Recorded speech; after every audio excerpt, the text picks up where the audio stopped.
ভগবান গোড়ায় হনুমানের তাণ্ডব, আহত 20 জনের বেশি। হনুমানের তাণ্ডবে অতিষ্ঠ এলাকার বাসিন্দারা দিনভর দাপাদাপিতে তুমুল আতঙ্ক ছড়িয়েছে ভগবান গোড়ায়। মানুষকে আক্রমণের পাশাপাশি ফসলের ক্ষেত তছনছ করে বেড়াচ্ছে হনুমানের দল। চাষের জমিতে গিয়ে ফুলকপি বাঁধাকপি নষ্ট করছে, বাদ যাচ্ছে না গৃহস্থের ছাদে রাখা ফুলের টব। অন্যদিকে হনুমানের কামড়ে আহত প্রায় 20 জন।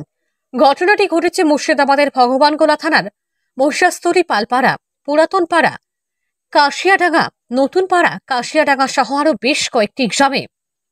মাঠে গিয়েছিল, মাঠে থেকে এসেছিল, তো আস্তে আস্তে আস্তে আস্তে মাথায় কি একটা ছিল জিনিস দেখেছিল, ছোট জিনিস মাথার উপর পড়েছিল।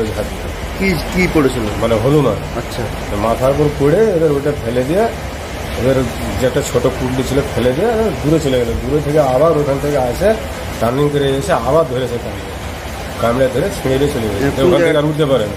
হাঁটুর ওখানটা কামড়েছে। হ্যাঁ, হাঁটুর ওখানটা কামড়ে দিয়েছে। দিয়ে ওখান থেকে আবার ওই আস্তে সুস্থে এসেছে, আসে ওই মোটর সাইকেলে করে তুলে সে আবার নিয়ে যায় খারাপ হচ্ছে। কয়েকদিন থেকে এরকম করছে হনুমানটা? আজকে মোটামুটি লোকে তো বলছে মোটামুটি প্রায় 7-8 দিন থেকে হচ্ছে। জানা যায় বেশ কয়েকদিন থেকেই একটি পাগলা হনুমান বিভিন্ন গ্রামে দাপিয়ে বেড়াচ্ছে। হঠাৎই এসে মানুষকে আক্রমণ করছে, যে কোনো মানুষকে দেখলেই গাছ থেকে নেমে তাড়া করছে। এর ফলে ভীষণভাবে আতঙ্কিত হয়ে পড়েছে গ্রামবাসীরা। গ্রামের শিশু বৃদ্ধ সহ বেশ কয়েকজনকে কামড়ে দিয়েছে ওই হনুমানটি। হনুমানের তাণ্ডবে আহতদের প্রথমে কানাপুকুর হাসপাতালে নিয়ে আনা হলেও এদের মধ্যে অনেককে লালবাগ মহকুমা হাসপাতাল ও মুর্শিদাবাদ মেডিকেল কলেজ হাসপাতালে স্থানান্তর করা হয়েছে। ইতিমধ্যে বন দপ্তরকে খবর পাঠানো হয়েছে, যদিও এখনো তারা ওই হনুমানটিকে ধরতে পারেনি। গড়কানে নেমেছে আর হনুমানটা পেছন পেছন আসছে। দিয়ে আমার ছেলের বন্ধুটা বলছে পেছনে কেউ আসছে, দেখছে যে হনুমান আসছে, ওরাও দৌড়াতে লেগেছে। দৌড়ে স্যারের বাড়ির গেটে ঢুকে গেছে আমার ছেলের বন্ধুটা। আমার ছেলেও গেটের কাছে ঢুকে গেছে, আর এই ছেলে মানে ঢুকতে যাবে আর অমনি ওকে ফেলে দিয়েছে। ফেলে দিয়ে একদম ওই প্যান্ট জামা চটি সব মানে ছিঁড়ে কামড়ে তুলে দিয়েছে। দিয়ে খুব আওয়াজ করেছে, একদম ওখানকার আশেপাশের লোক বলছে যে এত আওয়াজ হয়েছে মরে যাওয়ার মতো।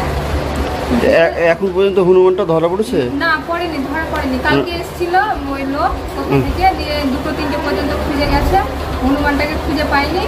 আজকেও খুঁজে হনুমানটাকে পেয়েছে, কিন্তু ওই লোকগুলো আসেনি। লোকগুলোকে ফোন করেছে, বন দপ্তরের লোক।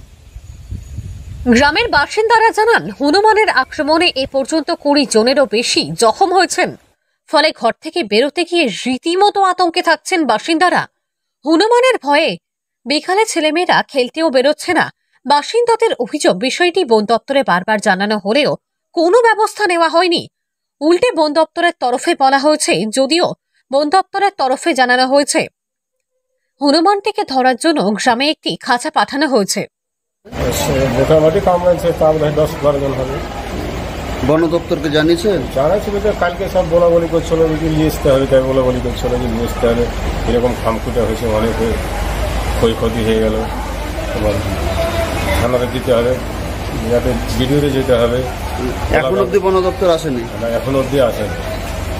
মুর্শিদাবাদ থেকে কৌশিক অধিকারীর রিপোর্ট, লোকাল 18 বাংলা।